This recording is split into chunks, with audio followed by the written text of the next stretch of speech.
اعوذ باللہ من الشیطان الرجیم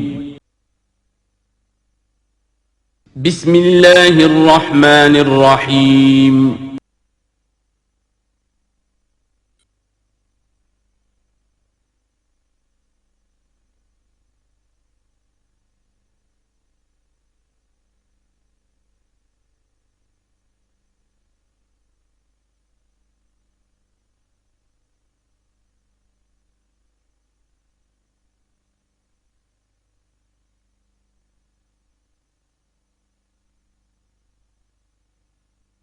بسم اللہ الرحمن الرحیم یا بنی اسرائیل اذکروا نعمتی التي انعمت علیکم وانی فضلتکم علی العالمین واتقوا یوما لا تجزی نفس عن نفس شیئا ولا يقبل منها شفاعة ولا یؤخذ منها عدل ولا هم ينصرون صدق اللہ العظیم رب اشرح لي صدری ویسر لي امری واحلل عقدۃ من لسانی یفقہوا قولی۔ جیسا کہ میں نے عرض کیا تھا، سورہ بقرہ کے 5ویں رکوع سے اور 14ویں رکوع تک تو مسلسل، بلکہ 15ویں رکوع کی بھی پہلی 2 آیات شامل کرنی ہوں گی۔ یہ 10 رکوع سے 2 آیات زائد ہیں کہ جن میں خطاب کل کا کل بنی اسرائیل سے ہے۔ البتہ اس میں یہ فرق ہے کہ پہلا رکوع جو ہے وہ ان کو دعوت پر مشتمل ہے، نبی اکرم صلی اللہ علیہ وسلم پر ایمان لانے کی پرزور دعوت۔ بقیہ یہ 9 رکوع جو ہیں یہ ان پر فرد قرارداد جرم ہے جو عائد کی جا رہی ہے۔ ہم نے تمہارے ساتھ یہ احسان و اکرام کیا، تم پر یہ فضل کیا، یہ کرم کیا، تمہیں یہ حیثیت دی، تمہیں یہ مقام دیا، تم نے اس طور سے اپنے اس مشن کی خلاف ورزی کی، اپنے مقام اور مرتبے کو چھوڑ کر اور دنیا پرستی اختیار کی۔ یہ جو 9 رکوع ہیں ان میں بنی اسرائیل کی تاریخ کا تو یوں سمجھیے کہ ایک بہت بڑا حصہ اور نمایاں اس کے فیچرز آئیں گے، لیکن یہ سمجھ لیجئے کہ اصل میں یہ امت مسلمہ کو بھی ایک پیشگی تنبیہ ہے کہ کوئی مسلمان امت جب گزرتی ہے تو یہ چیزیں اس میں آ جاتی ہیں۔ چنانچہ احادیث موجود ہیں حضور کی، لَيَأْتِيَنَّ عَلَىٰ أُمَّتِي مَا أَتَىٰ عَلَىٰ بَنِي إِسْرَائِيلَ حَزْوَ النَّعْلِ بِالنَّعْلِ، میری امت پر بھی وہ سب حالات وارد ہوں گے جو بنی اسرائیل پر آئے، بالکل ایسے جیسے ایک جوتی دوسری جوتی سے مشابہ ہوتی ہے۔ ایک اور حدیث میں فرمایا لَتَتَّبِعُنَّ سُنَنَ مَن قَبْلِكُمْ، تم لازماً اپنے سے پہلوں کی پیروی کرو گے۔ اور اس میں اس حد تک بھی آپ نے وضاحت کر دی کہ اگر وہ سابق امت مسلمہ، سابق امت، اگر وہ گوہ کے بل میں گھسی تھی تم بھی گھسو گے، اور اگر ان میں کوئی بدبخت ایسا اٹھا جس نے اپنی ماں سے زنا کیا تو تم میں سے بھی کوئی شقی ایسا ضرور اٹھے گا جو یہ حرکت کرے گا۔ اس اعتبار سے ان رکوعوں کو پڑھتے ہوئے یہ نہ سمجھیے یہ اگلوں کی داستان ہے، پچھلوں کی کہانیاں ہیں، نہیں۔ خوش طرح باشد کے سر دل برا، گفت آیت در حدیث دیگراں، یہ ہمارے لیے ایک آئینہ ہے اور ہمیں ہر مرحلے پر سوچنا ہوگا، دروبینی کرنی ہوگی، انٹروسپیکشن، کہ کہیں اسی گمراہی میں ہم مبتلا تو نہیں، دیکھتے جائیے گا۔ دوسرا نقطہ پہلے سے یہ سمجھ لیجئے، یہ جو 2 آیتیں میں نے 6 رکوع کی تلاوت کی ہیں، بعین ہی یہی 2 آیتیں 15ویں رکوع میں آئیں گی، اور اس کو یوں سمجھیے کہ 2 بریکٹس ہیں۔ 9 رکوعوں کا مضمون ان 2 بریکٹس کے درمیان ہے۔ یہ 2 آیتیں یہاں سے بریکٹ شروع ہو رہی ہیں، وہ 2 آیتیں ان پر بریکٹ ختم ہو رہی ہیں، بعین ہی وہی آیات۔ ایک آیت میں تو شوشے کا بھی فرق نہیں، دوسری آیت میں صرف ترتیب بدلی ہے، مضمون وہی ہے۔ اس کے مابین جو کچھ ہے، اس سے باہر جو 5واں رکوع تھا اس کے مضامین گویا کہ ضرب کھا رہے ہیں بریکٹ کے اندر کے سارے مضامین سے۔ یہ حساب کا بہت ہی عام فہم سا قاعدہ ہے، بریکٹ کے باہر کوئی رقم لکھی ہوئی ہے جس کے بعد کوئی جمع یا تفریق اگر نہیں ہے تو وہ ضرب کھائے گی، بریکٹ کے اندر جتنی بھی ویلیوز ہیں ان کے ساتھ ضرب کھائے گی۔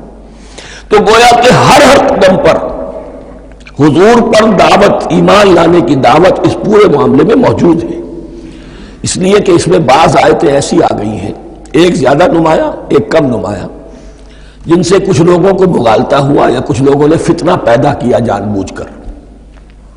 یہ فتنہ ایک بار پیدا ہوا تھا اکبر کے زمانے میں دین الہی کی شکل میں، کہ صرف خدا کو مان لینا، آخرت کو مان لینا اور نیک اعمال کرنا نجات کے لیے کافی ہے، کسی رسول پر ایمان لانا ضروری نہیں ہے۔ یہ صوفیاء میں بھی یہ فتنہ بہت بڑے پیمانے پر آیا۔ مسجد مندر ہکڑو نور، مسجد میں اور مندر میں ایک ہی نور ہے، سب مذاہب ایک ہی ہے، سارا فرق جو ہے شریعتوں کا ہے، عبادت کی ظاہری شکل کا ہے، وہ ہے رسولوں سے متعلق۔ رسولوں کو بیچ میں سے نکال دیجئے تو یہ دین الہی رہ جائے گا، اللہ کا دین۔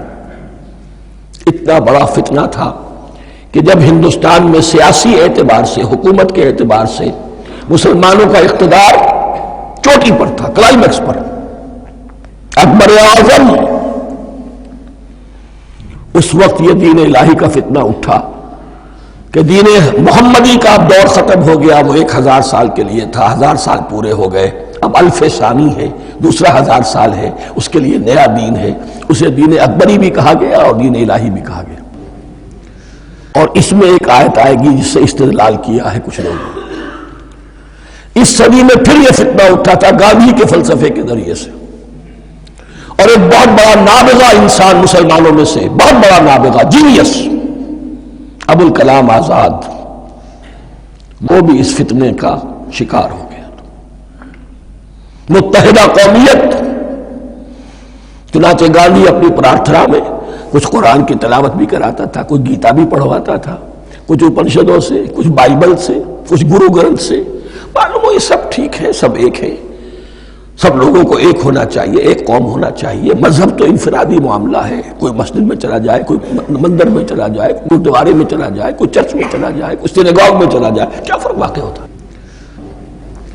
اس کا توڑ یہی ہے کہ سمجھ لیجئے یہ جو 7 آیتیں ہیں 5ویں رکوع کی، یہ ہے بریکٹ کے باہر، اور یہ ضرب کھا رہی ہے مسلسل، اس بریکٹوں کے درمیان جتنی بھی مضمون آ رہا ہے وہ سب ان کے تابع ہوگا۔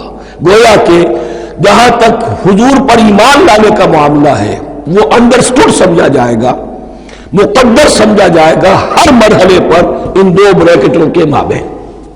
اب چلیے بسم اللہ۔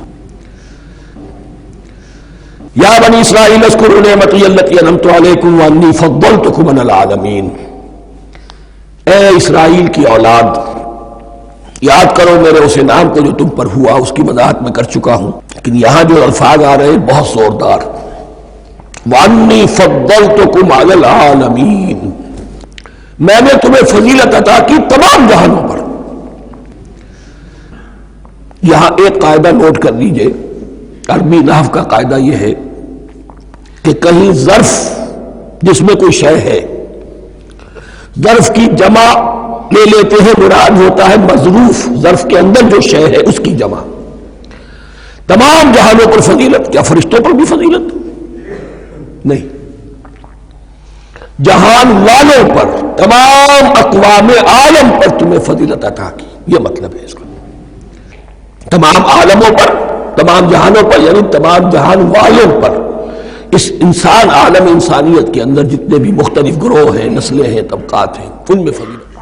وَاتَّقُوا يَوْمًا لَا تَجْزِي نَفْسٌ عَن نَفْسٍ شَيْئًا، میں عرض کر چکا ہوں، تیسری مرتبہ پھر عرض کر رہا ہوں، اصل شیخ آخرت، محاسبہ آخرت، یہ مستحضر ہوگا تو انسان سیدھا رہے گا۔ اس میں کمزوری آ جائے، ضعف آ جائے تو باقی ایمان باللہ، ایمان بالرسالت، یہ نہ معلوم کیا کیا شکلیں اختیار کر لیں۔ دیکھیے اس آیت کے اندر 4 اعتبارات سے محاسبہ آخرت کا زور ہے۔ وَاتَّقُوا يَوْمًا، اور ڈرو اس دن سے، لا تجزی نفس عن نفس شیئا، جس دن کوئی جان کسی دوسرے کے کام نہ آ سکے گی، ولا يقبل منها شفاعہ، اور نہ کسی سے کوئی سفارش یا شفاعت قبول کی جائے گی، کیٹیگوریکل ڈینائل، ولا يؤخذ منها عدل، نہ کسی سے فدیہ قبول کیا جائے گا، ولا هم ينصرون، اور نہ انہیں کوئی مدد مل سکے گی۔ ہم نے طرح طرح کے عقیدے، شفاعت باطلہ کا تصور، اہل عرب سمجھتے تھے ہمیں یہ فرشتے جو ہے خدا کی بیٹیاں ہیں، یہ لات اور منات اور عزا ہم نے ان کے بت بنا رکھے ہیں، پوچھتے ہیں یہ اپنے ابا جان سے اللہ کی بیٹیاں ہیں نا، لاڈلی بیٹیاں، چھڑا لیں گے ہم۔ ہمارے ہاں بھی تصور ہے اولیاء اللہ چھڑا لیں گے۔ یا شفاعت باطلہ، خود حضور کی شفاعت کے بارے میں جو غلط تصورات ہیں، ایک شفاعت حقہ ہے، اس کی وضاحت کا یہ موقع نہیں ہے، وہ آیت الکرسی پہ جب ہم پہنچیں گے انشاءاللہ تعالیٰ اسی سورہ مبارکہ میں تو اس کی وضاحت بھی ہوگی۔ یہ سارے جو ہم نے جو گھر رکھے ہیں خیالات، ان کی نفی اس آیت کے حوالے سے کی۔ وَاتَّقُوا يَوْمًا لَا تَجْزِي نَفْسٌ عَن نَفْسٍ شَيْئًا، کوئی انسان دوسرے انسان کے کام نہیں آ سکتا۔ وَلَا يُقْبَلُ مِنْهَا شَفَاعَةٌ، کسی جان کی طرف سے کوئی سفارش قبول نہیں ہوگی۔ وَلَا يُؤْخَذُ مِنْهَا عَدْلٌ، نہ کوئی فدیہ قبول کیا جائے گا۔ وَلَا هُمْ يُنصَرُونَ، نہ انہیں کوئی مدد مل سکے گی۔ اب اس کے بعد اللہ تعالیٰ کے احسانات اور ان کی طرف سے جو ناشکریاں ہوئی ہیں ان کی بڑی تفصیل کے ساتھ اب بات چلے گی، تفصیل نہیں، تیزی کے ساتھ۔ یہ واقعات کئی 100 برس کے ہیں، لیکن ایک تو یہ کہ ان کی تفاصیل مکی صورتوں میں آ گئی ہیں، سب سے زیادہ سورہ اعراف میں ملے گی، اور بھی کئی صورتوں میں آپ کو مل جائے گی۔ یہاں پر تو پے بپے، جیسے کہ ایک قرارداد جرم کسی پر کی جاتی ہے تو اس میں سب گنوائے جاتے، تم نے یہ کیا، یہ کیا، یہ کیا۔ وَإِذْ نَجَّيْنَاكُم مِّنْ آلِ فِرْعَوْنَ، اور ذرا یاد کرو جب کہ ہم نے تمہیں نجات دی تھی فرعون کی قوم سے۔ يَسُومُونَكُمْ سُوءَ الْعَذَابِ، وہ تمہیں بدترین عذاب میں مبتلا کیے ہوئے تھے۔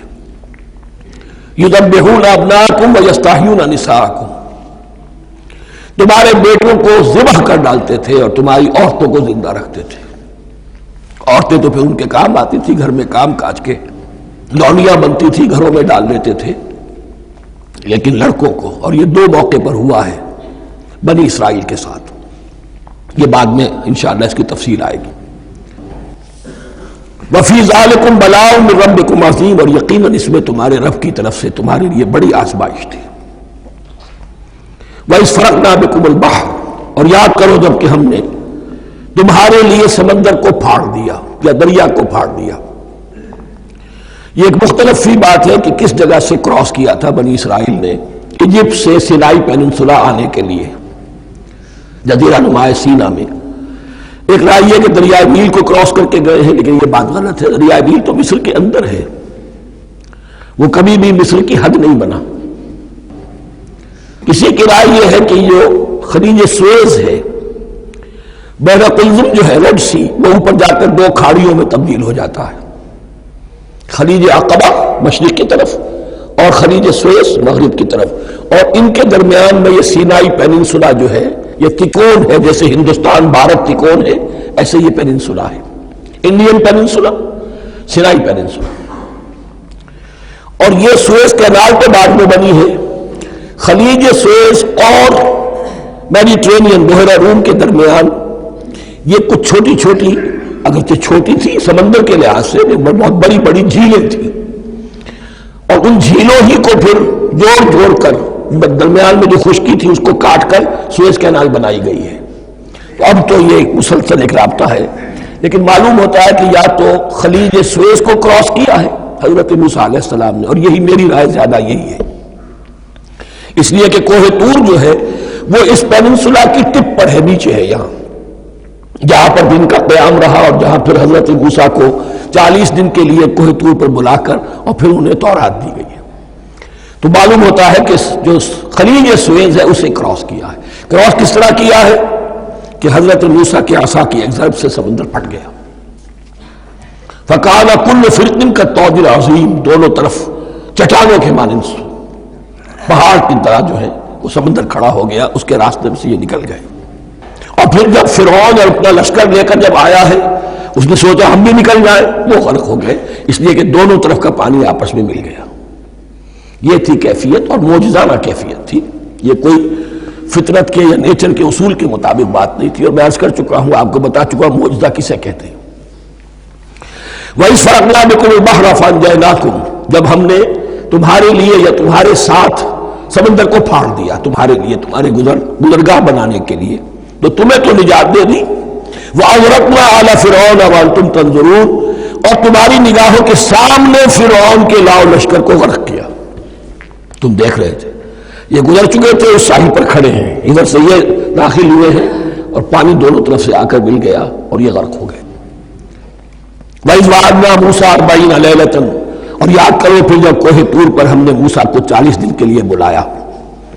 ثُمَّ اتَّخَذْتُمُ الْعِجْلَ، ان کی غیر حاضری میں تم نے بچڑے کی پرستی شروع کر دی، اسے معبود بنا لیا، من بعدہ، اس کی غیر موجودگی میں، وَأَنْتُمْ ظَالِمُونَ، تم بہت بڑا ظلم تھا جس کا ارتکاب کیا۔ إِنَّ الشِّرْكَ لَظُلْمٌ عَظِيمٌ، عظیم ترین ظلم جو ہے وہ شرک ہے، اور شرک جلی کی یہ شکل کہ بچڑے کو پوج رہے ہو۔ ثُمَّ عَفَوْنَا عَنْكُمْ مِنْ بَعْدِ ذَلِكَ، پھر ہم نے تمہیں اس کے بعد بھی معاف کیا، یہ ہمارا کرم رہا ہے، ہماری رحمت رہی۔ من بعد ذلك لعلكم تشکرون، تاکہ تم شکر کرو۔ وَإِذَا آتَيْنَا مُوسَى الْكِتَابَ وَالْفُرْقَانَ لَعَلَّكُمْ تَهْتَدُونَ، اور یاد کرو جب کہ ہم نے موسیٰ کو کتاب اور فرقان عطا فرمائی۔ یہ فرقان حق اور باطل کے درمیان فرق کر دینے والی چیز، اور کتاب عام طور پر جو آتا ہے وہ شریعت کے لیے آتا، شریعت بھی دی، کتاب بھی دی اور فرقان بھی دیا، لعلکم تہتدون، تاکہ تم ہدایت پاؤ۔ وَإِذْ قَالَ مُوسَىٰ لِقَوْمِهِ، اور یاد کرو جب کہ کہا تھا موسیٰ نے اپنی قوم سے، یا قوم انکم ظلمتم انفسکم باتخاذکم العجل، اے میری قوم کے لوگوں، یقیناً تم نے اپنے اوپر بڑا ظلم کیا ہے بچڑے کو معبود بنا کر۔ فَتُوبُوا إِلَىٰ بَارِئِكُمْ، پس توبہ کرو اپنے پروردگار، اپنے خالق کی جناب میں۔ باری اللہ تعالیٰ ہے، باری۔ فَاقْتُلُوا أَنفُسَكُمْ، تو قتل کرو اپنے آپ کو۔ یہ چیز جو ہے تورات میں تفصیل سے آئی ہے، قرآن میں نہیں ہے۔ اسی اعتبار سے میں نے آپ کو بتایا تھا کہ تورات کا مطالعہ اس اعتبار سے مفید ہے کہ بہت سے واقعات کا قرآن میں ذکر ہے، اجمالاً اشارہ ہے، اس کی تفصیل کے لیے ہمیں تورات سے رجوع کرنا پڑتا ہے، ورنہ یہ کہ اس آیت کا صحیح مفہوم واضح نہیں ہوگا۔ فَاقْتُلُوا أَنفُسَكُمْ، اپنے آپ کو قتل کرو، کیا مانی؟ یہ قتل مرتد کی سزا ہے۔ وہاں معلوم ہوتا ہے کہ حضرت موسیٰ نے یہ حکم دیا، 12 قبیلے تھے، ہر قبیلے میں سے کچھ لوگوں نے یہ کفر اور شرک کیا، باقی لوگوں نے نہیں کیا۔ انہیں حکم دیا گیا کہ اپنے قبیلے کے لوگ ان کو قتل کریں جو ان کے قبیلے میں سے اس کفر کے مرتکب ہوئے۔ انفسکم سے مراد یہ اپنے قبیلے کے لوگوں کو تم قتل کرو، اس لیے کہ قبائلی زندگی جو ہوتی ہے آپ کو معلوم ہے، اس میں کوئی اور قبیلہ ہاتھ لگا دے تو قبائلی عصبیت بھڑک اٹھے گی۔ 70,000 یہودی قتل ہوئے، اس سے بڑی توبہ اور ممکن نہیں، اس سے بڑا پرج، کسی بھی آئیڈیولوجیکل پارٹی کے اندر پرج بہت ضروری ہوتا۔ کچھ لوگ آ گئے ایک نظریے کو قبول کر کے، رفتہ رفتہ نظریہ اوجل ہو گیا، کچھ مفادات، کچھ چودراہٹیں یہ مقدم ہو گئی، اسی سے جماعتیں خراب ہوتی ہیں، غلط راستے پہ پڑ جاتی ہیں، تحریکیں بھٹک جاتی ہیں۔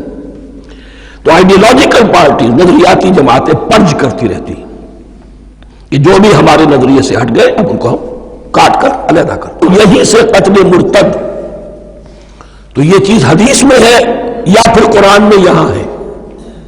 اس حوالے سے جو لوگ ہمارے ہاں بعض علماء بھی ہیں، جدید دانشور ہیں، جو قتل مرتد کی جو حد ہے اسلام میں اس کو تسلیم نہیں کرتے، لیکن میرے نزدیک یہ شریعت موسوی کا تسلسل ہے کہ شریعت موسوی کی جس شے کو بدلا نہ گیا ہو، جس کے بارے میں صراحتاً یہ معلوم نہ ہو کہ یہ شے تبدیل کر دی گئی، تو وہ شریعت محمدی کا جز بن گئی۔ زنا پر رجم کا معاملہ بھی یہی ہے، قرآن مجید میں رجم کی صحیح آیت کوئی موجود نہیں ہے، حدیث میں ہے۔ قرآن مجید میں مرتد کے قتل کے لیے کوئی آیت موجود نہیں ہے، حدیث میں ہے، سنت میں ہے، اور دونوں کی کا جو منبع ہے وہ اصل میں تورات ہے۔ تو اس بات کو اچھی طرح نقل کر دیجئے، یہ جگہ اکثر لوگ جو ہے یہاں بہت سرسری طور سے گزر جاتے ہیں، یہ بہت اہم ہے، اور اس کے لیے تورات کی طرف رجوع کیجئے۔ 70,000 6 لاکھ کل تھے جب یہ مصر سے نکلے ہیں، 6 لاکھ تھے۔ کتنے عرصے کے بعد پیننسولا پہنچے ہیں، سینائی پیننسولا میں اور طور میں، کچھ اور ان کی تعداد بڑھ گئی ہوگی، لیکن یہ کہ ان میں سے 70,000 کو قتل کیا اپنے ہاتھوں سے۔ ہر قبیلے نے اپنے جو مرتد تھے ان کو اپنے ہاتھ سے قتل کیا۔ فَتُوبُوا إِلَىٰ بَارِئِكُمْ فَاقْتُلُوا أَنفُسَكُمْ ذَٰلِكُمْ خَيْرٌ لَكُمْ عِندَ بَارِئِكُمْ، یہی تمہارے لیے تمہارے رب کے نزدیک بہتر بات ہے۔ فَتَابَ عَلَيْكُمْ، تو اللہ نے تمہاری توبہ قبول کر لی۔ توبہ قبول کس طرح ہوئی؟ یہ تزکیہ ہوا ہے امت کا کہ ان میں سے جن لوگوں نے اتنی بڑی غلط حرکت کی ہے ان کو کاٹ کر، ذبح کر کے، ان کو قتل کر کے پھینک دیا۔ انہ هو التواب الرحیم، یقیناً وہ تو ہے ہی بہت توبہ کا قبول فرمانے والا اور بہت رحم فرمانے والا۔ وَإِذْ قُلْتُمْ يَا مُوسَىٰ لَن نُّؤْمِنَ لَكَ حَتَّىٰ نَرَى اللَّهَ جَهْرَةً، ایک اور واقعہ ان کی تاریخ کا، اور یاد کرو جب کہ تم نے کہا تھا اے موسیٰ ہم تو تمہاری بات نہیں مانیں گے۔ ایمان کے بعد جب لام کا حرف آئے تو اس کے معنی صرف تصدیق کے ہوتے ہیں۔ لن نؤمن لک، ہم آپ کی بات کی تصدیق نہیں کریں گے، حتیٰ نری اللہ جہرۃ، جب تک کہ ہم دیکھ نہ لیں اللہ کو عیاناً۔ ہمیں کیا پتا اللہ نے یہ کتاب دی آپ کو، آپ تو لے کر آ گئے، ہمارے سامنے تو پتھر کی کچھ تختیاں ہیں، ان پہ کچھ لکھا ہوا، کس نے لکھا ہمیں کیا پتا۔ اب دیکھیے ایک حضرت موسیٰ کی خواہش تھی رب ارنی انظر الیک، وہ کچھ اور شے تھی۔ یہ تخریبی ذہن ہے جو یہ کہہ رہا ہے کہ ہم بھی چاہتے ہیں کہ اللہ کو اپنی آنکھوں سے دیکھے اور معلوم ہو کہ واقعی اس نے یہ کتاب آپ کو دی ہے۔ فَأَخَذَتْكُمُ الصَّاعِقَةُ، تو تمہیں آپ پکڑا ایک بہت بڑی کڑک نے، ایک بہت بڑی کڑک ہوئی اور سب کے سب مردہ ہو گئے۔ وَأَنْتُمْ تَنظُرُونَ، تمہارے دیکھتے دیکھتے ایک کڑک نے تمہیں آ لیا۔ ثُمَّ بَعَثْنَاكُم مِّن بَعْدِ مَوْتِكُمْ، پھر ہم نے تمہیں دوبارہ اٹھایا تمہاری موت کے بعد۔ بعض لوگ اس کی یہ تعویل کر رہے ہیں کہ یہ موت نہیں تھی بلکہ بے ہوش ہو گئے تھے، یعنی جو بھی کڑک تھی اس کی وجہ سے سب کے سب بے ہوش ہو کے گر گئے۔ لیکن میرے نزدیک یہاں تعویل کی ضرورت نہیں، بعض سے بعد الموت اللہ کے لیے کوئی مشکل نہیں۔ ہم الفاظ کو خواب واقعہ کو ان کے اصل جو مفہوم ہے جو کہ صاف ہے صریح ہے اس سے خواب واقعہ کے لیے موڑ کر لے کر جائیں۔ ثم بعثناکم من بعد موتکم لعلکم تشکرون، تاکہ تم شکر کرو۔ وظللنا علیکم الغمام وانزلنا علیکم المن والسلوى، اور ہم نے تم پر ابر کا سایہ کیا۔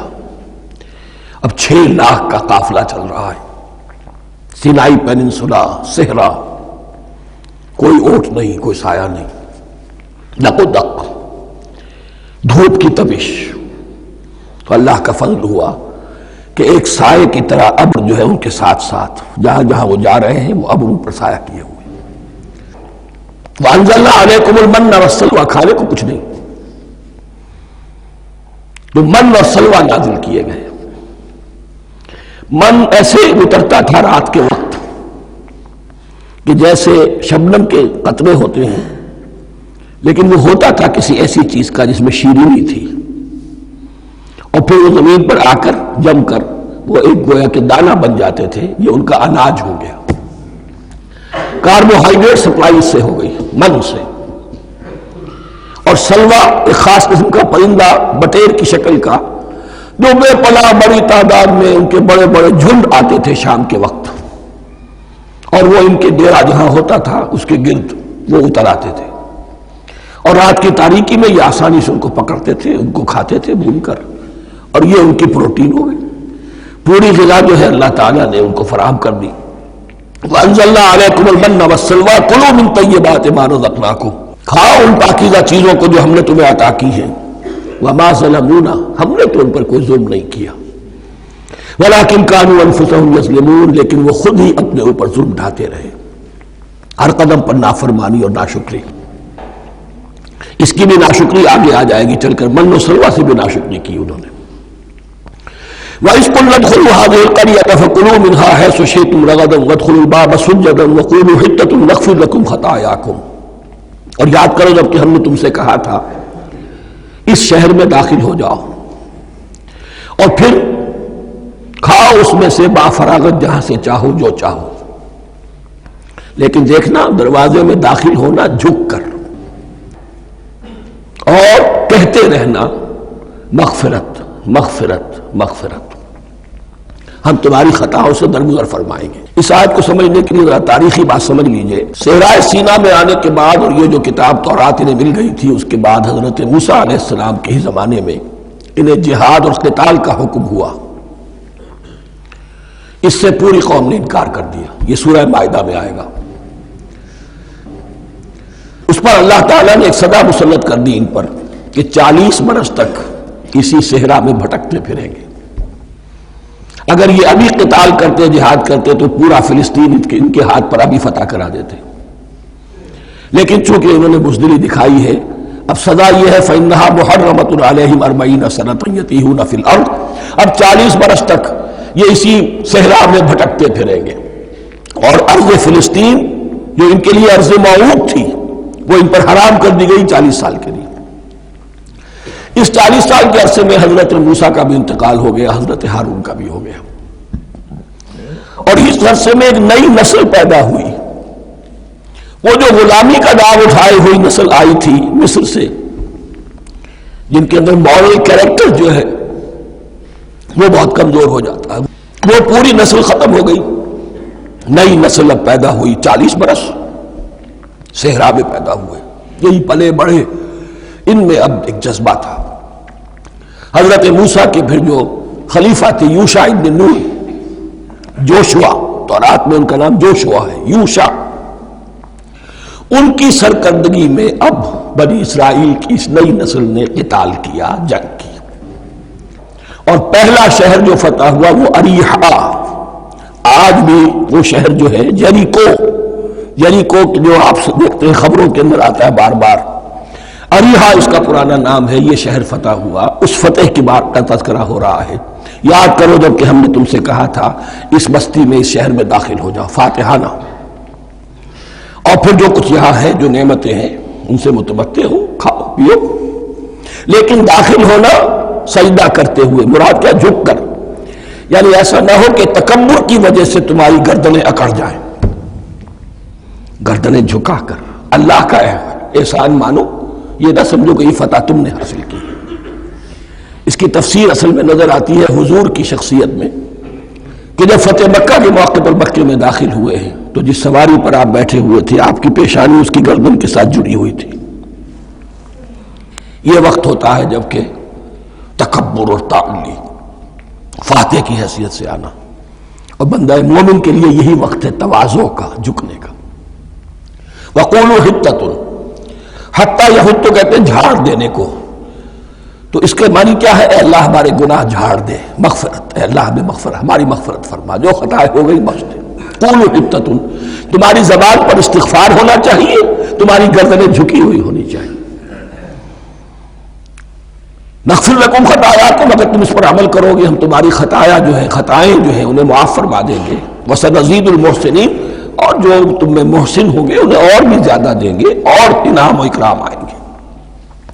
فَبَدَّلَ الَّذِينَ ظَلَمُوا قَوْلًا غَيْرَ الَّذِي قِيلَ لَهُمْ، تو ان میں سے جو ظالم تھے، جو بد کردار تھے، انہوں نے بدل دیا، ایک اور قول اختیار کر لیا اس قول کی جگہ جو انہیں کہا گیا تھا حتہ حتہ، انہوں نے کہنا شروع کیا حنطہ حنطہ، ہمیں تو گیہوں چاہیے، گیہوں چاہیے۔ یہ بعد میں ابھی آ جائے گا اگلے رکوع کے اندر، کہ من و سلوہ سے ان کی طبیعتیں بھر گئی تھی ایک ہی چیز کھا کھا کے۔ اب وہ کہہ رہے تھے کوئی چیز ہمیں جو ہے زمین کی روئیدگی میں سے، پیداوار میں سے، تو وہ ان کے زبان پر انہوں نے مذاق اڑاتے ہوئے گویا کہ حضرت موسیٰ علیہ السلام کے ذریعے سے حکم ملا ہے، استہزاء کر رہے ہیں، حتۃ کی بجائے حنطۃ۔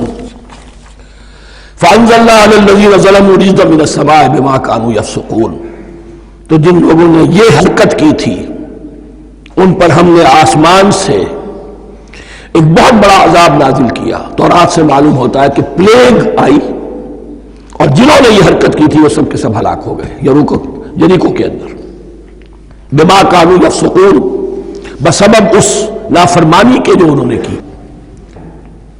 وَإِذِ اسْتَسْقَىٰ مُوسَىٰ لِقَوْمِهِ فَقُلْنَا اضْرِب بِّعَصَاكَ الْحَجَرَ، اب یہ پھر صحرائے سیرا کا واقعات آ رہے ہیں، ان میں ترتیب زمانی نہیں ہے، اور یہاں کی فتح جو ہے حضرت موسیٰ کے بعد ہے، لیکن اب یہاں پہ پھر ابھی وہ جو صحرائے تیہ میں جب بھٹک رہے تھے پھر اس کا ذکر ہے۔ وَإِذِ اسْتَسْقَىٰ مُوسَىٰ لِقَوْمِهِ فَقُلْ اضْرِب بِّعَصَاكَ الْحَجَرَ، اور جب کہ موسیٰ کی قوم نے موسیٰ سے پانی طلب کیا، اب صحرا میں آپ کو معلوم ہے جہاں پڑاؤ تھا اب وہاں پانی نہیں ہے، 6 لاکھ ہو 7 لاکھ ہو کتنے افراد ہو پانی چاہیے۔ وَإِذِ اسْتَسْقَىٰ مُوسَىٰ لِقَوْمِهِ فَقُلْ اضْرِب بِّعَصَاكَ الْحَجَرَ، تو ہم نے کہا کہ اپنے عصا سے ضرب لگاؤ چٹان، فَانْفَجَرَتْ مِنْهُ اثْنَتَا عَشْرَةَ عَيْنًا، تو اس سے 12 چشمے پھوٹ بہے۔ فجر کہتے ہیں کسی شے کے پھٹ کر کوئی چیز برآمد ہو۔ فجر جو ہوتی ہے فجر کا وقت رات کی تاریکی کا پردہ چاک ہوتا ہے اور سپیدہ سحر نمودار ہوتا ہے۔ فَانْفَجَرَتْ مِنْهُ اثْنَتَا عَشْرَةَ عَيْنًا، تو 12 چشمے پھوٹ بہے۔ قَدْ عَلِمَ كُلُّ أُنَاسٍ مَشْرَبَهُمْ، یہاں اناس سے کیا مراد ہے؟ ہر قبیلہ، ہر قبیلے نے اپنا گھاٹ معین کر لیا۔ 12 قبیلے تھے، اگر علیحدہ علیحدہ نہ ہوتا معاملہ، 12 چشمے اسی لیے دیے گئے کہ لڑے نہ جھگڑے نہ۔ پانی تو بہت بڑی چیز ہے، کہیں پانی پینے پلانے پہ جھگڑا اور کہیں گھوڑا آگے بڑھانے پہ جھگڑا، یہ تو قبائلی زندگی کے اندر ہوتی ہی چیزیں۔ تو اس اعتبار سے اللہ تعالیٰ نے ان کے لیے یہ سہولت کی کہ 12 چشمے پھوٹ بہے۔ قد علم کل اناس مشربہم، ہر ایک نے اپنا گھاٹ جان لیا، معین کر لیا۔ کلوا واشربوا من رزق اللہ، گویا کہ کہہ دیا گیا کہ کھاؤ اور پیو اللہ کے رزق میں سے۔ ولا تعثوا فی الارض مفسدین، اور زمین میں فساد مچاتے نہ پھرو۔ کھانے پینے کے لیے پانی بھی ادھر آ گیا، کھانے کے لیے من و سلوہ آ گیا۔ اب دیکھیے ان کی ناشکری۔ وَإِذْ قُلْتُمْ يَا مُوسَىٰ لَن نَّصْبِرَ عَلَىٰ طَعَامٍ وَاحِدٍ، یاد کرو جب کہ تم نے کہا تھا اے موسیٰ ہم ایک کھانے پر تو صبر نہیں کر سکتے، کھا کھا کے بکتا گئے ہیں من و سلوہ۔ فَادْعُ لَنَا رَبَّكَ، تو ذرا اپنے رب سے دعا کرو، پکارو ہمارے لیے اپنے رب کو۔ یخرج لنا، وہ نکالے ہمارے لیے مما تنبت الارض، زمین کی رویدگی اور پیداوار میں سے، نباتات ارضی میں سے، من بقلہا، اس کی ترکاریاں، وقصائہا، اور ککڑیاں، کھیرے اور ککڑیاں، ان سب کے لیے یہ لفظ ہے۔ وفومہا، ایک ترجمہ گیہوں کیا گیا ہے لیکن میرے نزدیک زیادہ صحیح ترجمہ ہے لہسن، اور سرائے کی زبان میں بھی اور ممکن ہے کہ سندھی میں بھی ہو تھوم، تھوم کہتے ہیں لہسن کو، یہ فوم کی بدلی ہوئی شکل ہے، اس لیے کہ یہی علاقہ ہے جس میں عرب آئے تھے، تو عربوں کی زبان کے بہت سے الفاظ جو ہیں اس سرائے کی زبان میں خاص طور پر وہ بہت زیادہ، تو تھوڑی سی شکل بدل کر وہ کافی تعداد میں موجود ہے۔ وعدسہا، اور دال خاص طور پر مسور کی، وبصلہا، اور پیاز۔ اب جو چٹخارے جس سے بنتے ہیں سالن کے، ان کی زبانیں وہ چٹخارے مانگ رہی۔ ظاہر بات ہے کہ اگر وہ سلوا بھی تھا، بٹیرا ہے، اسے آگ کے اوپر ذرا سا تپایا اور کھایا، وہ ایک ہی خاص قسم کی غذا ہے جو چل رہی ہے۔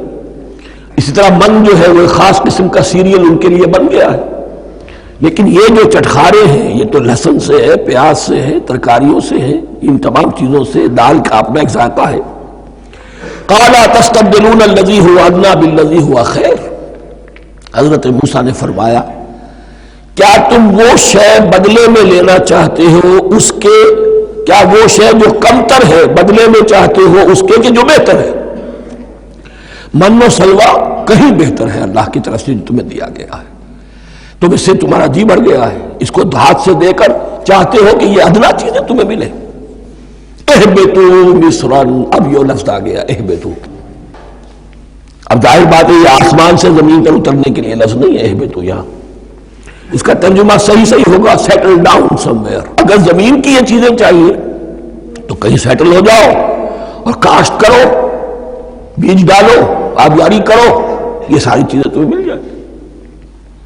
اہبطوا مصرا، کہیں سیٹل ڈاؤن ہو جاؤ، کہیں اتر پڑو کسی بستی میں، کسی علاقے میں، فإن لکم ما سألتم، تمہیں مل جائے گا جو کچھ کہ تم نے مانگا۔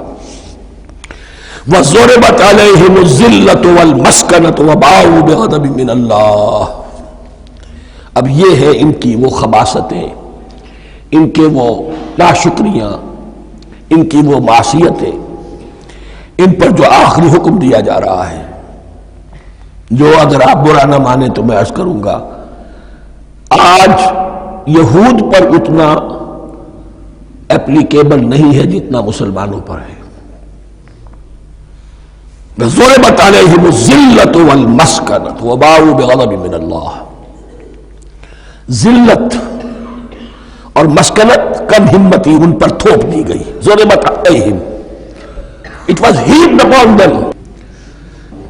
The humiliation was heaped upon them. ضربت علیہم الذلۃ والمسکنۃ وباؤوا بغضب من اللہ، اور وہ اللہ کا غضب لے کر لوٹے۔ وہی امت جس کے بارے میں فرمایا وَأَنِّي فَضَّلْتُكُمْ عَلَى الْعَالَمِينَ، اسی امت کا پھر یہ حشر ہوا۔ کیوں ہوا؟ نافرمانی۔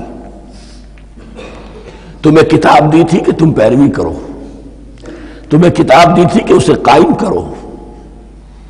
وَلَوْ أَنَّ أَهْلَ الْكِتَابِ أَقَامُوا التَّوْرَاةَ وَالْإِنْجِيلَ وَمَا أُنزِلَ إِلَيْهِمْ مِن رَّبِّهِمْ لَأَكَلُوا مِن فَوْقِهِمْ وَمِن تَحْتِ أَرْجُلِهِمْ۔ اگر یہ تورات اور انجیل کو قائم کرتے، نافذ کرتے، تو نعمتیں زمین بھی اگلتی، ان کے قدموں کے نیچے سے نعمتیں جو ہیں وہ پھوٹتی، اور ان کے سروں کے اوپر سے بھی بارش ہوتی نعمتوں کی۔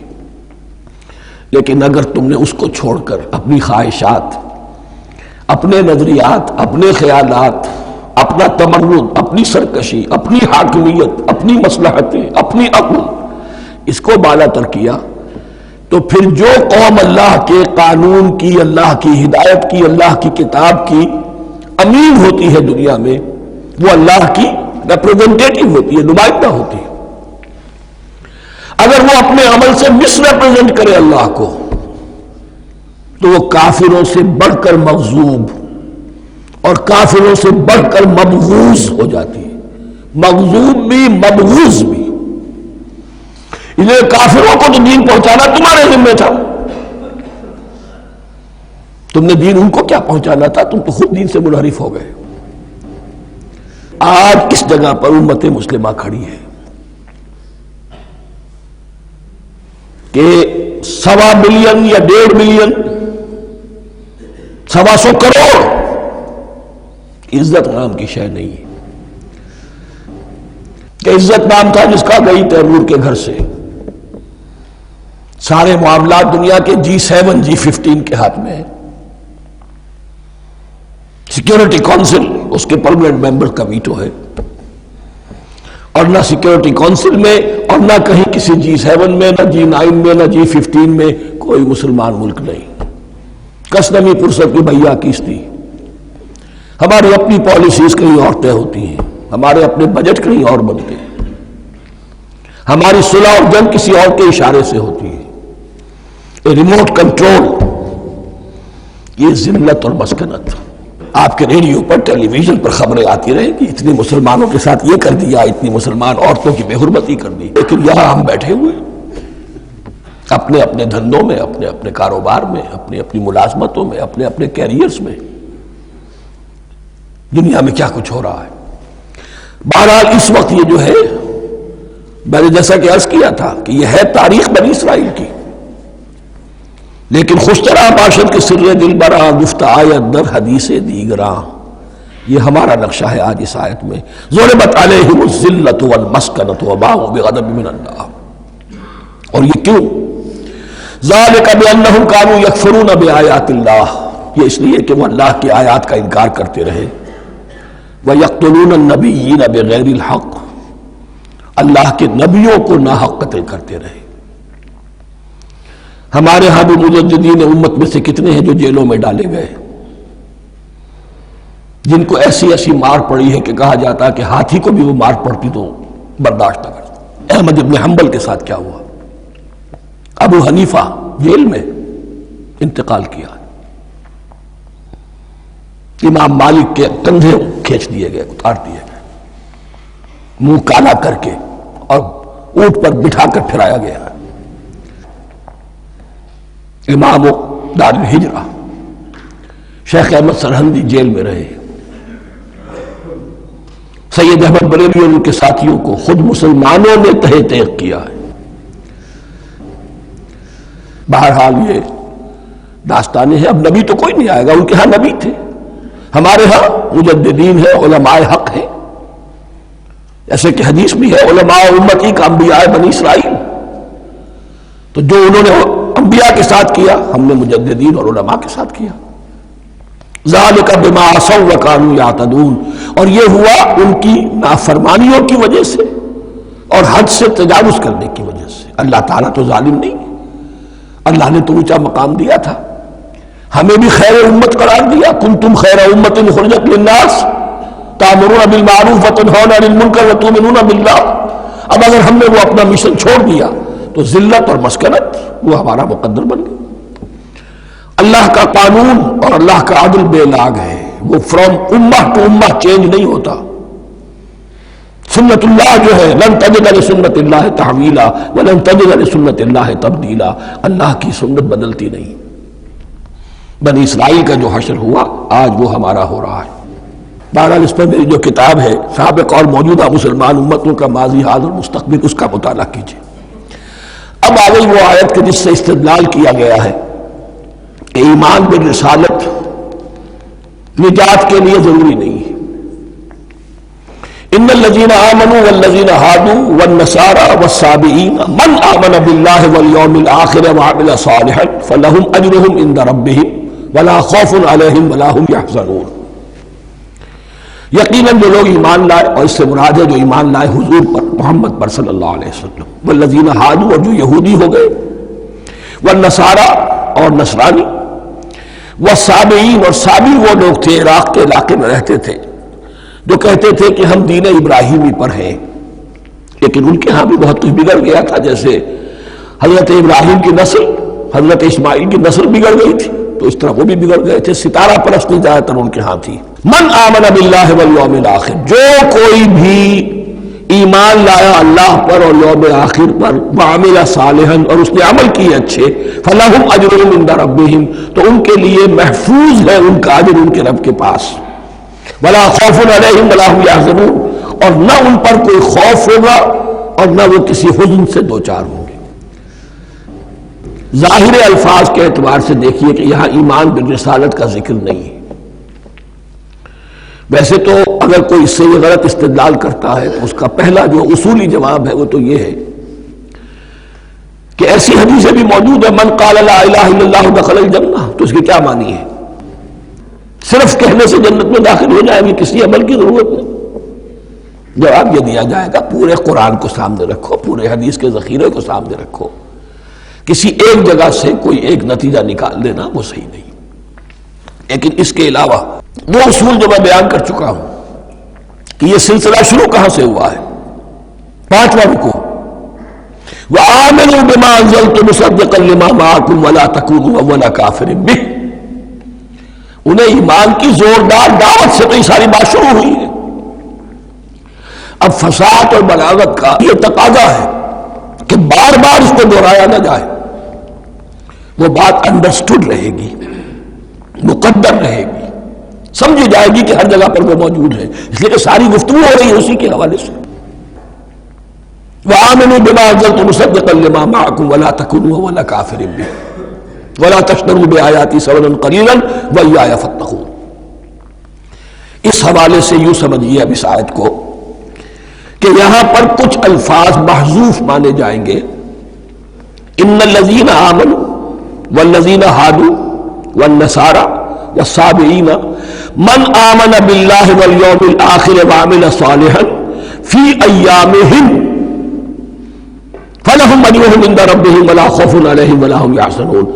ہر دور میں جبکہ ابھی حضرت عیسیٰ نہیں آئے تھے تو جو بھی یہودی تھے اس وقت تک حضرت موسیٰ کے ماننے والے، وہ جو بھی اللہ پر ایمان رکھتے تھے اور نیک عمل کرتے تھے، آخرت کو مانتے تھے، ان کی نجات ہو جائے گی۔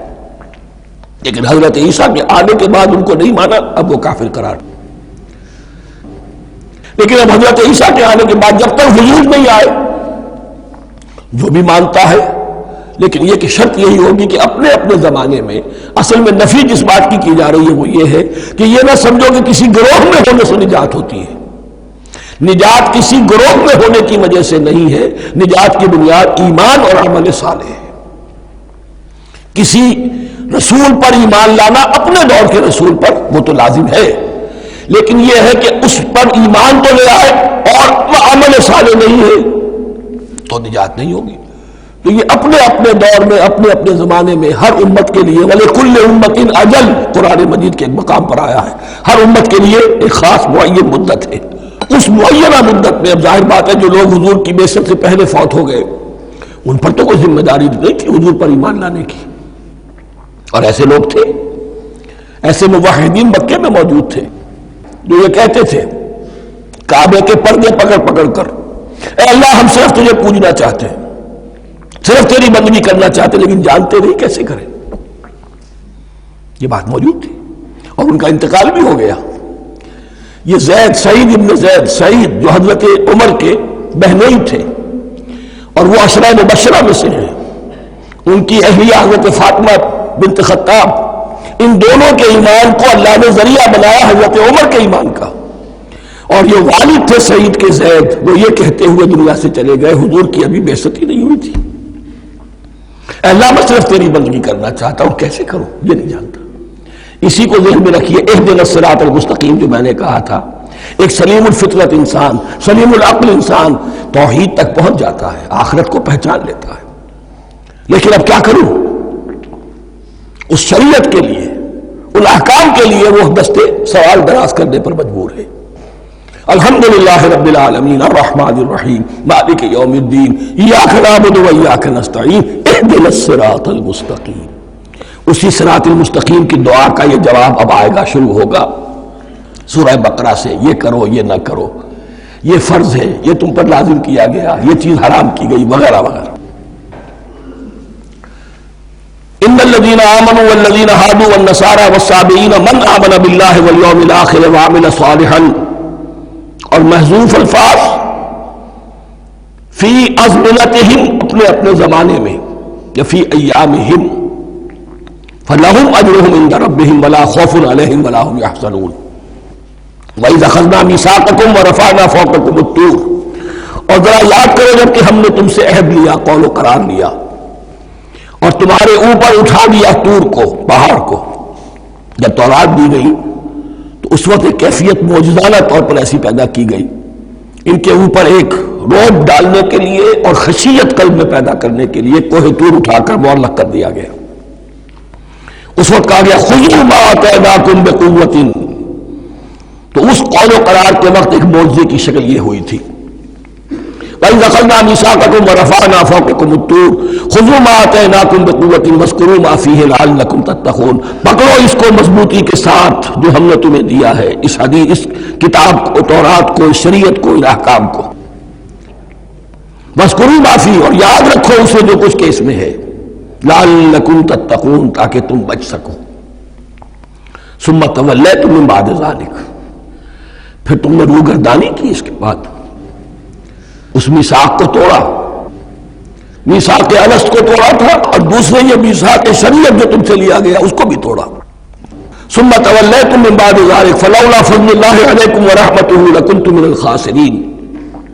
پھر اگر اللہ کا فضل تمہارے شامل حال نہ ہوتا اور اس کی رحمت تمہاری دستگیری نہ کرتی رہتی، بار بار تمہیں معاف کیا، تمہیں مہلت دی، تو اگر یہ چیز نہ ہوتی تو اسی وقت سے تم خسارہ پانے والے اور تباہ ہونے والے ہو جاتے. وَلَقَدْ عَلِمْتُمُ الَّذِينَ اعْتَدَوْا مِنْكُمْ فِي السَّبْتِ، اور تمہیں خوب معلوم ہے تم میں سے وہ لوگ جنہوں نے سبت کے قانون کو توڑا، حد سے تجاوز کیا. یہ واقعہ تفصیل کے ساتھ سورہ اعراف میں آئے گا کہ ان کی شریعت میں ہفتے کا روز معین کر دیا گیا تھا، کوئی دنیاوی کام نہیں ہوگا. آج بھی وہ لوگ جو ہے سبت کو، جو بھی پریکٹسنگ جیوز ہیں، وہ اس کی پابندی کرتے ہیں اور بڑی شدت سے کرتے ہیں. لیکن ایک زمانے میں ایک خاص ان کا قبیلہ تھا کہ جس نے ایک بڑے ہی شرعی ہیلا ایجاد کر کے اس قانون کی دھجیاں بکھیری. تفصیل ہم پڑھیں گے سورہ اعراف میں. وَلَقَدْ عَلِمْتُمُ الَّذِينَ اعْتَدَوْا مِنْكُمْ فِي السَّبْتِ، تمہارے علم میں ہے تمہارے وہ لوگ کہ جنہوں نے سبت کے قانون کے ضمن میں خلاف ورزی کی فَقُلْنَا لَهُمْ كُونُوا قِرَدَةً خَاسِئِينَ، تو ہم نے کہہ دیا ان کو کہ ہو جاؤ ذلیل بندر، ان کی شکلیں بس کر دی گئی، انہیں بندروں کی شکل میں تبدیل کر دیا گیا۔ فَجَعَلْنَاهَا نَكَالًا لِمَا بَيْنَ يَدَيْهَا، پھر ہم نے اس واقعے کو یا اس بستی کو ایک بنا دیا مثال، لوگوں کے لیے ان کی عبرت کے سامان بنا دیا، ان کے لیے بھی جو سامنے موجود تھے اس زمانے کے لوگ اور ان کے لیے بھی جو بعد میں آنے والے تھے، وَمَوْعِظَةً لِّلْمُتَّقِينَ، اور اسے ایک نصیحت، ایک سبق آموزی کی بات بنا دیا اہل تقویٰ کے لیے۔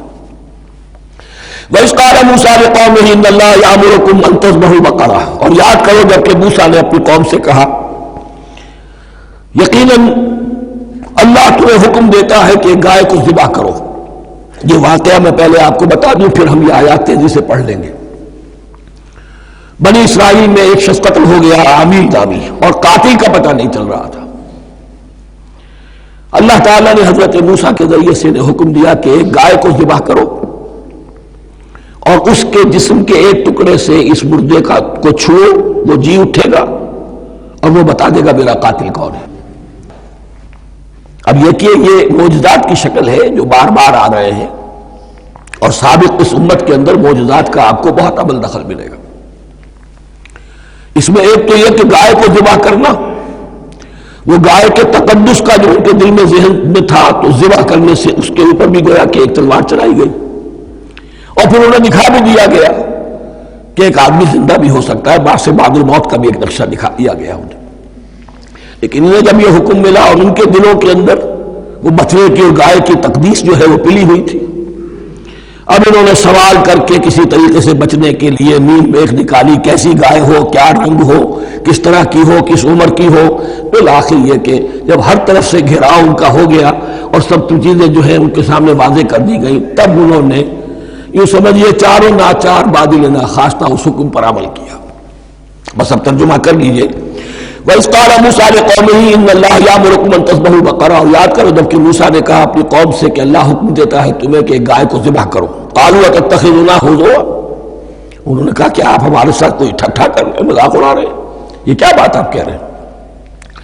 قَالَ أَعُوذُ بِاللَّهِ أَنْ أَكُونَ مِنَ الْجَاهِلِينَ، فرمایا میں اللہ کی پناہ طلب کرتا ہوں اس سے کہ میں جاہلوں میں سے ہو جاؤں، کہ میں ان دین کے معاملات کے اندر استہزاء اور تمسخر کو شامل کر دوں۔ قالوا ادع لنا ربك يبين لنا ما هي، اب انہوں نے کہا اچھا ایسی بات ہے تو ذرا اپنے رب سے دعا کیجئے کہ وہ ہم پر واضح کر دے کہ وہ کیسی ہو۔ قال انه يقول، حضرت موسیٰ نے فرمایا اللہ تعالیٰ فرماتا ہے انها بقرة لا فارض ولا بکر، وہ ایک ایسی گائے ہونی چاہیے کہ جو نہ بوڑھی ہو نہ بالکل بچیا ہو، اوان بین ذالک، ان کے بین بین ہو۔ فَفَعَلُوا مَا تُؤْمَرُونَ، تو اب کر گزرو جو تمہیں حکم دیا گیا۔ قَالُوا ادْعُ لَنَا رَبَّكَ يُبَيِّن لَنَا مَا لَوْنُهَا، اب انہوں نے پھر کہا ذرا ایک دفعہ اور دعا کیجئے اپنے رب سے وہ ہمیں بتا دے اس کا رنگ کیسا ہونا چاہیے۔ قَالَ إِنَّهُ يَقُولُ إِنَّهَا بَقَرَةٌ صَفْرَاءُ فَاقِعٌ لَوْنُهَا تَسُرُّ النَّاظِرِينَ، فرمایا اللہ فرماتا ہے کہ وہ گائے ایسی ہونی چاہیے زرد رنگ، شوخ رنگ، شوخ زرد رنگ کی، چمکیلی، جو دیکھنے والوں کو خوب اچھی لگے، پسند آئے، دل میں کھپ جانے والی۔ اب جو زیادہ سے زیادہ ان کے ہاں مقدس سمجھے جاتے تھی گائے، رفتہ رفتہ سوال کر کے اگر پہلے ہی حکم پر وہ کر دیتے تو کسی بھی گائے کو ذبح کر دیتے، لیکن یہاں گھیراؤ ان کا ہو رہا ہے کہ جس کی تقدس کا ان کے ذہن میں زیادہ سے زیادہ تاثر ہے اسی کو واضح کیا جائے۔ قالوا ادع لنا ربك يبين لنا ما هي، پھر انہوں نے کہا ذرا اللہ سے دعا کیجئے اور وہ ہمیں یہ بتائے کہ وہ کیسی ہو۔ ان البقرہ تشابہ علینا، یقیناً ہم کچھ شبہ میں پڑ گئے ہیں، یہ گائے کا معاملہ مشتبہ ہو گیا ہے ہم پر۔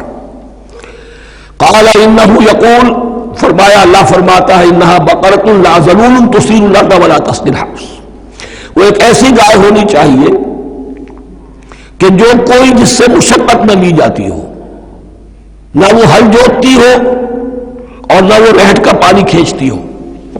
تسیر الارض، نہ تو وہ زمین کو جوتنے میں ہل چلانے میں کام میں لی جائے، ولا تسقي الحرث، اور نہ کھیتی کو پانی پلانے کے لیے وہ پانی کھینچنے میں استعمال کیا جائے۔ مسلمتن، اور پوری سالم ہونی چاہیے، یک رنگ، لا شیۃ فیہا، اس میں کسی دوسرے رنگ کا کوئی داغ تک نہ ہو۔ اب کیا کرتے، گھیراؤ میں آ گئے۔ قالوا الآن جئت بالحق، کہا انہوں نے کہ ٹھیک ہے اب تو آپ نے بات جو ہے پوری طریقے سے واضح کر دی۔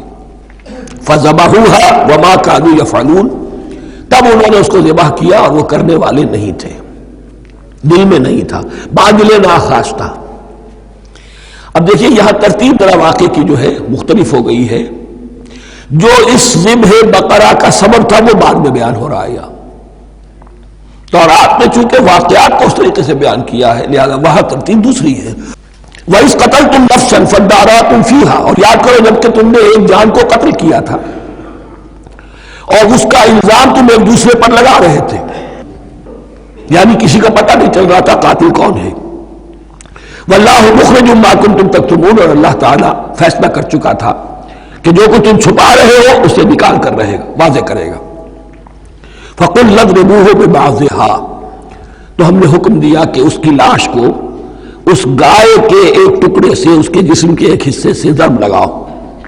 كَذَلِكَ يُحْيِي اللَّهُ الْمَوْتَىٰ، اور دیکھو اس طریقے سے اللہ مردوں کو زندہ کر دے گا۔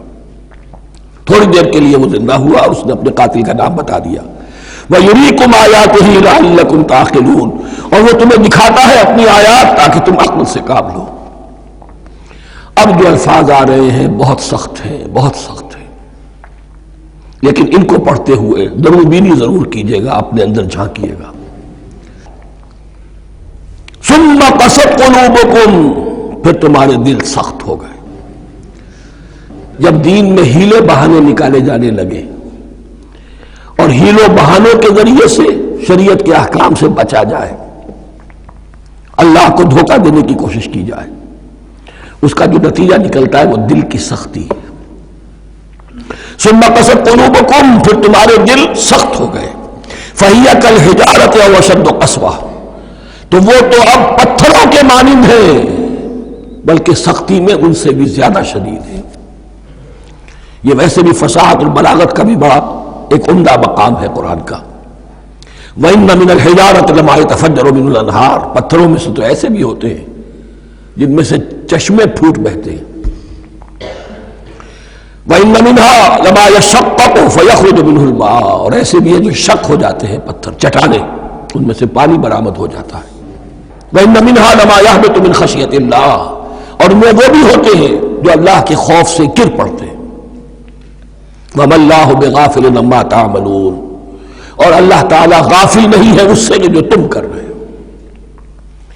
یہ کیفیت جو ہے ثم قست قلوبکم فہی کالحجارۃ واشد قسوہ ہے کون؟ یا بنی اسرائیل اذکروا نعمتی التي انعمت علیکم وانی فضلتکم علی العالمین، جن پر 1400 برس ایسے گزرے کہ کوئی لمحہ ایسا نہ تھا کہ نبی موجود نہ ہو، جنہیں 3 کتابیں دی گئیں، لیکن یہ کہ اپنی بدعملی، عقائد میں بھی نیند بیخ کر کے اپنے آپ کو بچانے کے راستے نکال لینا، اعمال میں بھی ہیلوں کے ذریعے سے، کتاب الحیل کے ذریعے سے اپنے آپ کو ذمہ داریوں سے مبرہ کر لینا، اس کا نتیجہ پھر یہ نکلتا ہے۔ اللہ تعالیٰ مجھے اور آپ کو اس انجام بد سے بچائے۔ بارک اللہ لی ولکم فی القرآن العظیم ونفعنی وإیاکم بالآیات والذکر الحکیم۔